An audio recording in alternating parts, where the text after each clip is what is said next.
Bismillahirrahmanirrahim. Assalamualaikum warahmatullahi wabarakatuh. Waalaikumsalam warahmatullahi wabarakatuh. Alhamdulillah kita masih diberi kesehatan sehingga bisa kuliah perkembangan hewan ini dengan baik. Salawat salam ke pangkuan Nabi Muhammad SAW. Ibu harap kalian semuanya dalam kondisi baik-baik dan sehat walafiat, serta gembira untuk melakukan perkuliahan dan diskusi bersama kelompok kelas perkembangan hewan ini. Hari ini adalah hari pertama kita perkuliahan, 1. Nanti saya tidak lagi memberi kontrak perkuliahan di sini, nanti saya akan langsung share. Hari ini kita mulai dengan kuliah perdana kita, yaitu tentang gametogenesis. Jadi gametogenesis ada dua proses di situ terjadi, spermatogenesis dan oogenesis. Untuk hari ini mungkin kita akan melihat pengantar gametogenesis dan nanti akan disambung dengan spermatogenesis sedikit, atau kita kerjakan sampai tuntas. Baik, Ibu share dulu ini. Sebelum saya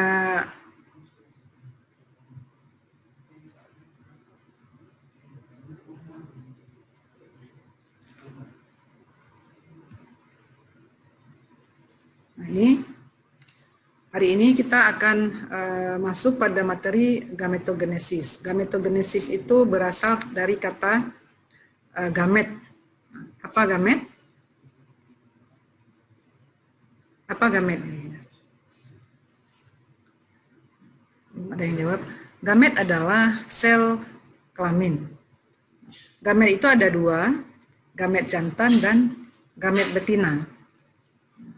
Gamet jantan itu dihasilkan oleh gonad jantan dan yang disebut dengan sperma, gonadnya testis, dan gamet betina dengan gonadnya ovarium menghasilkan ovum.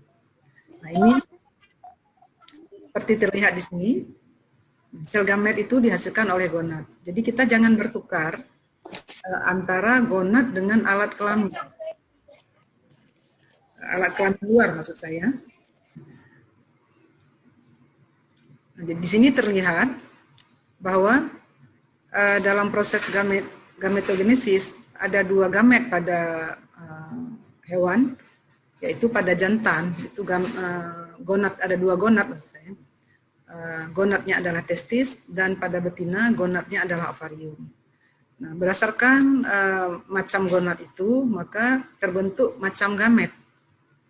Macam gamet di sini dari gonad jantan atau testis dihasilkan gamet jantan yang disebut dengan sperma, dan dari gonad betina yaitu ovarium dihasilkan gamet betina yaitu ovum atau oosit.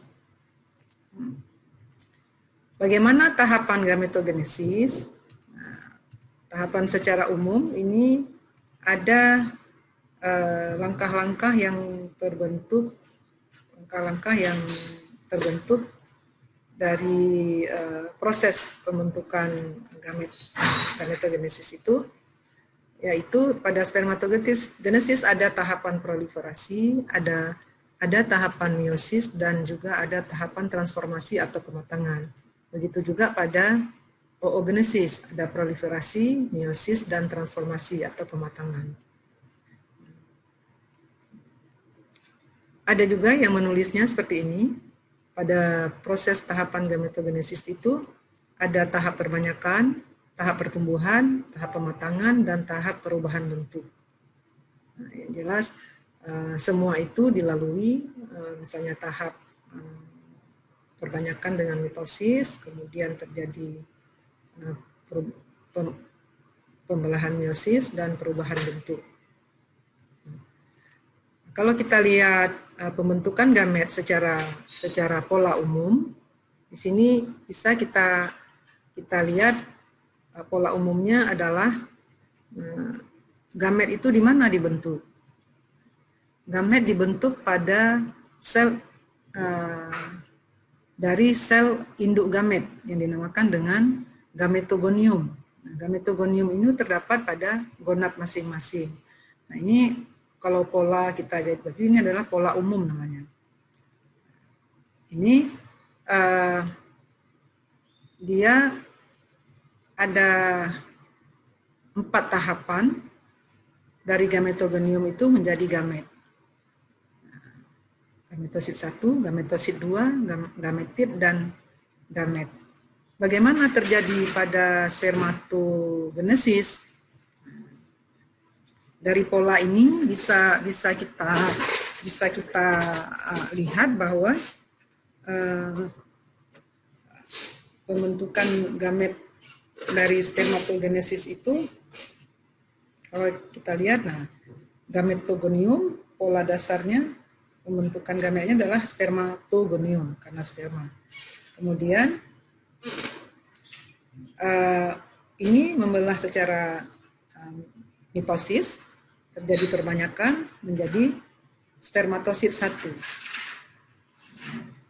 Pada tahap berikutnya terjadi pembelahan meiosis 1 menghasilkan spermatosit 2 atau spermatosit sekunder.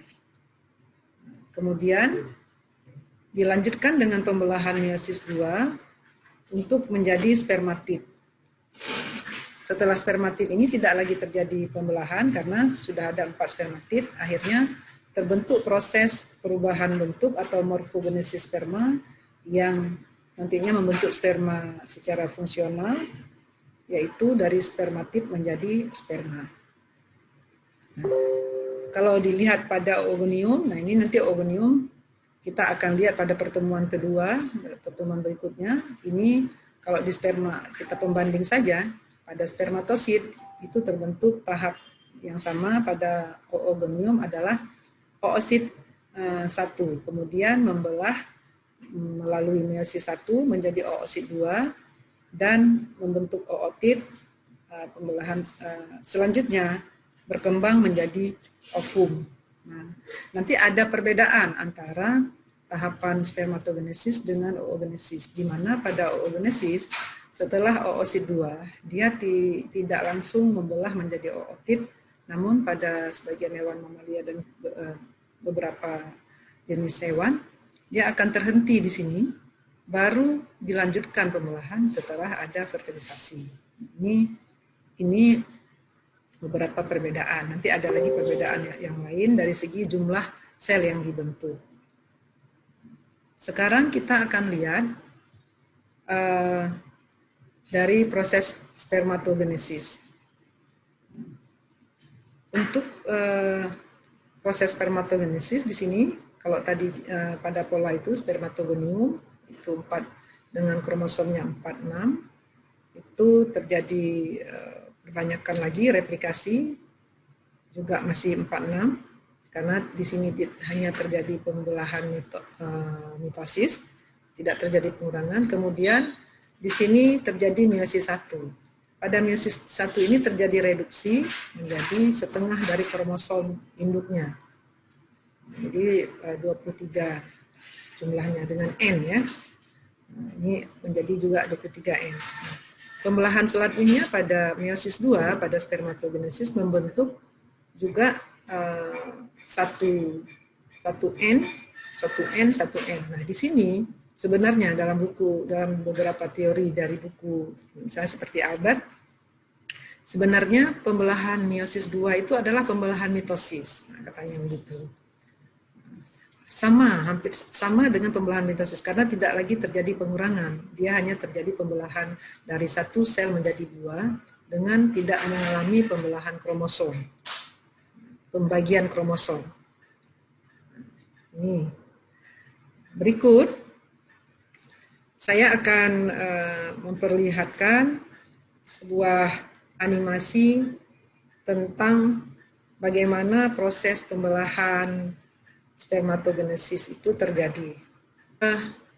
Kalau dilihat dari strukturnya, ini sperma ada 3 bagian. Bagian kepala, atau bagian badan, bagian leher, dan bagian ekor. Pada bagian kepala ini ada inti sel sperma, ada sentriol, kemudian ada akrosom. Akrosom ini bagian terpenting dari spermatozoa.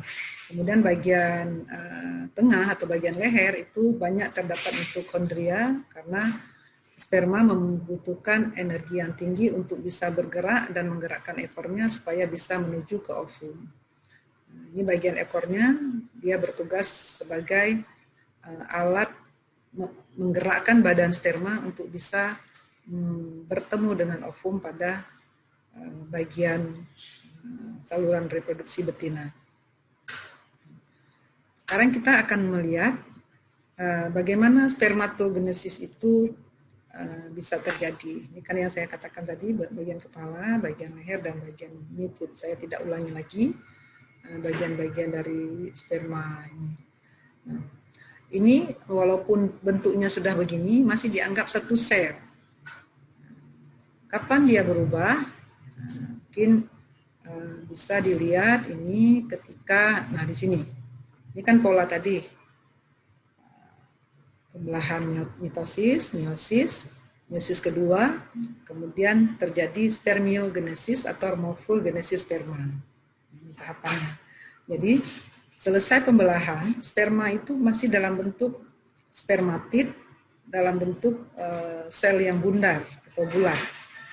Setelah terjadi perubahan bentuk, maka akan berbentuk bagian kepalanya yang berisi sitoplasma, sedangkan bagian lainnya tidak berisi sitoplasma pada bagian ekor. Kita kembali dulu ke tempat tadi ya.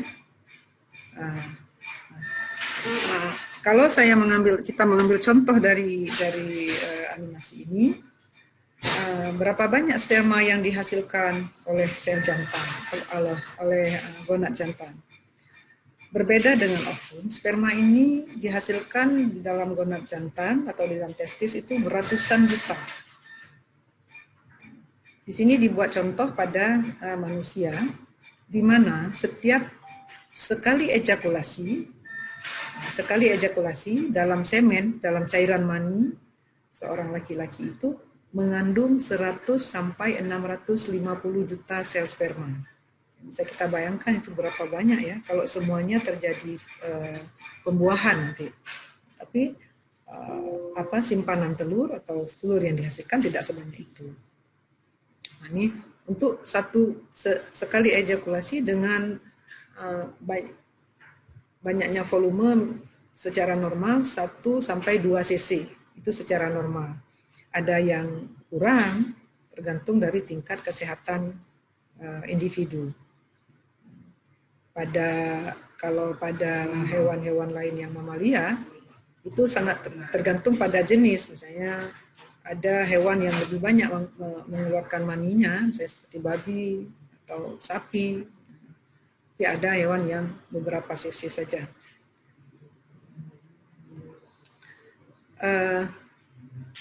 Selanjutnya ini.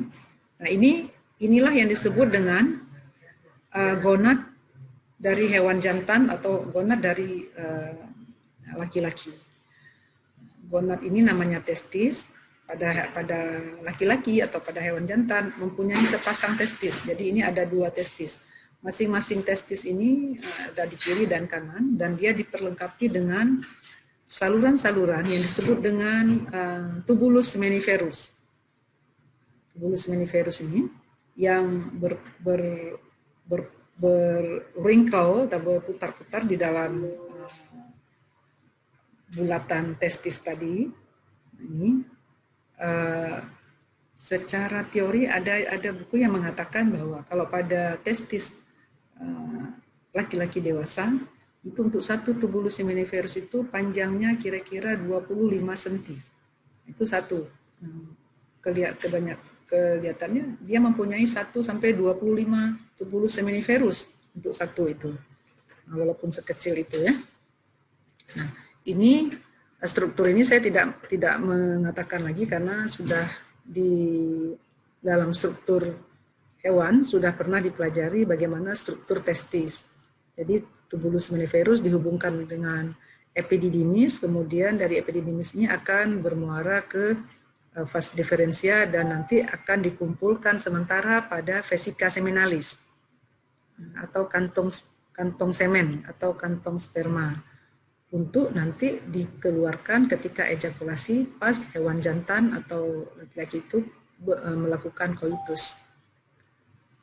Jadi ini, kalau kita lihat bagian-bagian dari tubulus seminiferus ini, apabila satu tubulus ini dipotong, ini penampakan melintangnya atau sayatan melintangnya akan terlihat seperti ini, di mana pada bagian-bagian ini ada berbagai sel yang bertugas membentuk dan mensupport pembentukan spermatozoa. Di sini terlihat spermatogonium, itu sel induk gametnya pada bagian granula kortek ini, bagian kortikal, bagian kortek, bagian dasar daripada saluran epididymis, saluran tubulus seminiferus, maaf. Jadi dari spermatogonium ini kan menjadi spermatosit primer dari tahapan tadi ya, berkembang menjadi spermatosit primer, kemudian menjadi spermatosit sekunder, membelah lagi menjadi spermatid dan menjadi sperma. Nah, semakin berkembang sperma, semakin dekat dengan rongga atau tabung lubang daripada tubulus seminiferus itu. Mengapa? Karena ini kan lamina basalisnya, dia matang sampai mendekati ke dalam lumen atau ke dalam rongga tubulus seminiferus untuk dikeluarkan ke epididymis ini. Jadi dia tahapnya seperti tadi. Ini yang terjadi, ini tadi sudah saya perlihatkan, bagan ini terjadi di dalam tubulus seminiferus tadi sampai dalam bentuk ini.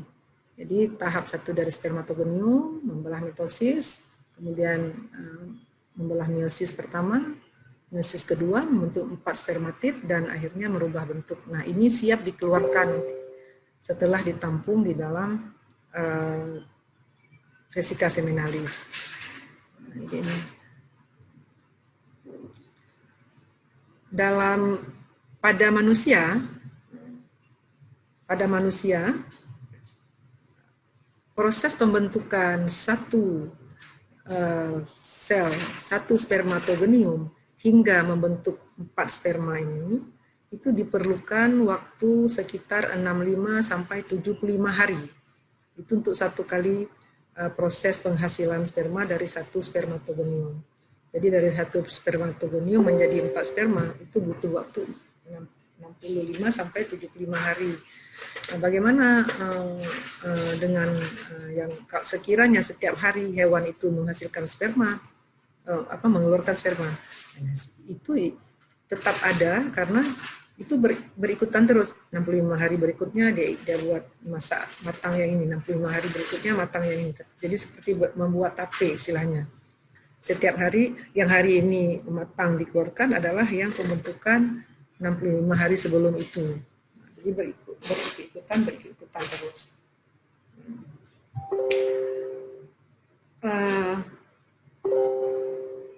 Kita melihat seolah-olah tahapan spermatogenesis ini seperti simpel sekali ya.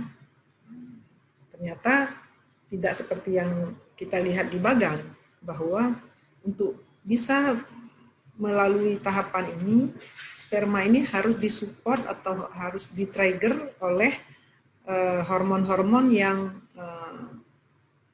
mempengaruhi bagian-bagian dari jaringan gonad tersebut, terutama pada bagian tubulus seminiferus.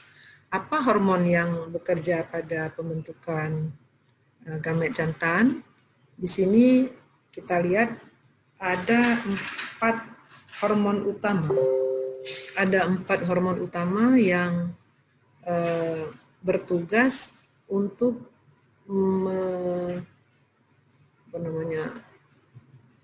menjaga atau yang bertugas untuk mensupport pembentukan spermatogenesis ini.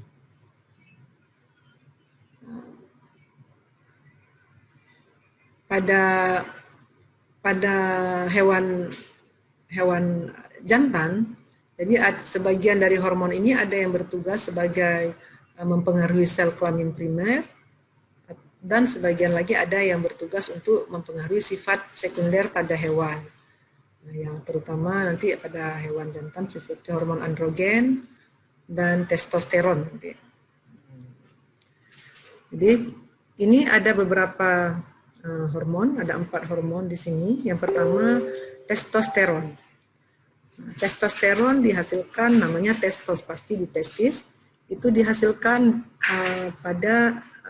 oleh sel-sel lidik yang terdapat di antara tubulus seminiferus testis. Nah, jadi terdapat pada tubulus seminiferus tersebut. Nah, hormon ini bertanggung jawab terhadap pembelahan sel-sel epitel germinal atau spermatogonium membentuk sperma, terutama sekali pada pembentukan spermatosit sekunder. Itu yang bekerja secara maksimal adalah testosteron. Yang hormon kedua yaitu luteinizing hormon atau LH disingkat. Hormon LH disekresikan oleh kelenjar hipofisis. Di mana kelenjar hipofisis? Pada bagian otak bawah, hipofisis anterior, di bawah hipotalamus. Hormon ini berfungsi menstimuli sel-sel lidik. Nah, tadi kan sel-sel lidik itu bertanggung jawab menghasilkan testosteron, ya. Jadi ada hormon LH untuk menstimuli sel-sel lidik tadi mensekresikan testosteron. Nah, jadi sifat kerja hormon itu tidak sendirian. Dia akan bekerja secara bersinergi atau secara, kalau di musik itu dikatakan seperti orkestra, bersama-sama, tapi ada yang kadang naik, ada yang kadang turun. Sangat tergantung pada kapan dia harus pitch, kapan dia harus slow atau di bawah. Hormon ketiga yaitu hormon follicle stimulating hormone, disingkat dengan FSH. Nah, ini hormon yang menstimuli pembentukan folikel. Nah, di mana dihasilkan? Disekresi oleh kelenjar hipofisa anterior juga, dan berfungsi untuk menstimuli sel-sel Sertoli. Jadi sel-sel Sertoli ini sel-sel penyerta pada bagian sel-sel lidik dan sel-sel pembentuk sperma pada bagian testis atau spermatogonium. Hormon ini bertanggung jawab merubah spermatid menjadi sperma. Nah, tadi kan ada tahap spermatid yang sudah membelah 4 itu, berubah menjadi sperma yang berekor. Nah, yang bertanggung jawab pematangannya adalah sperma ini, follicle stimulating hormone. Pada betina nanti ada juga hormon ini, sama fungsinya. Hormon berikutnya adalah hormon estrogen. Hormon estrogen ini dibentuk oleh sel-sel Sertoli juga, dan juga dia mensekresikan suatu protein pengikat androgen yang berfungsi mengikat testosteron dan estrogen, serta membawa kedua hormon ini ke dalam cairan tubulus seminiferus. Jadi estrogen ini fungsi utamanya adalah dia untuk pematangan sperma. Jadi estrogen, testosteron, estrogen dan